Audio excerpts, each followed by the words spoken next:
ഇല്ല വാൽനോക്ക് എന്ന് പറഞ്ഞ സ്ഥലത്താണ് കേട്ടോ. ഇതിങ്ങനെ ഇവിടെ ഓരോ ഗല്ലികളാണ്, കുറേ ആളുകൾ താമസിക്കുന്ന ഗല്ലികളാണ് ഇവിടെ.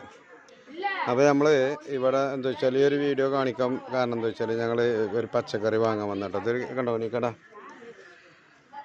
ഇതൊരു കടയാണ്. പക്ഷെ പുറത്തുനിന്ന് കണ്ടാലും അറിയില്ല. അപ്പോൾ നമ്മളിവിടുത്തെ ആളുകൾ കൊണ്ടുവന്ന് കാണിച്ചു തന്നാണ്ടോ, ഞാൻ കാണിച്ചു തരാം. എന്താ അവിടെ നമ്മൾ പച്ചക്കറി തക്കാളിയും ക്യാരറ്റൊക്കെ വാങ്ങിക്കണേ. ഒരു മിനിറ്റ് ഇതാണ് ഈ കട, പച്ചക്കറിയാണ്. പച്ചക്കറി കട, പച്ചക്കറി, പഴം, മുട്ടായികൾ, എല്ലാ സാധനവും ഉണ്ട്. അപ്പോൾ എന്താ വെച്ചാൽ പുറത്തുനിന്ന് നോക്കിക്കഴിഞ്ഞാൽ ഈ ഒരു കട മനസ്സിലാവില്ല. കണ്ടോ, നമ്മളിങ്ങനെ ഇത് ഗല്ലിയാണ്. അതുകൊണ്ട് നമുക്ക് എന്തായാലും ഇവിടെ പച്ചക്കറി കട ഇവിടെ ഉണ്ട് എന്ന് പറയാന്നല്ലാതെ ഞങ്ങൾക്ക് അറിയില്ലായിരുന്നു. അങ്ങനെ ഞങ്ങളൊരാൾ ഇവിടെ കൂട്ടിക്കൊണ്ടുവന്ന് കാണിച്ചു തന്നാണ്. എന്താ വെച്ചാൽ ഈ ഓരോ സ്ഥലത്തെ ഓരോ കച്ചവടങ്ങളും കാര്യങ്ങളും കാണുമ്പോൾ ഒരു കൗതുകമാണ്. കണ്ടോ, ഇതൊക്കെ കാണുമ്പോൾ എന്തായാലും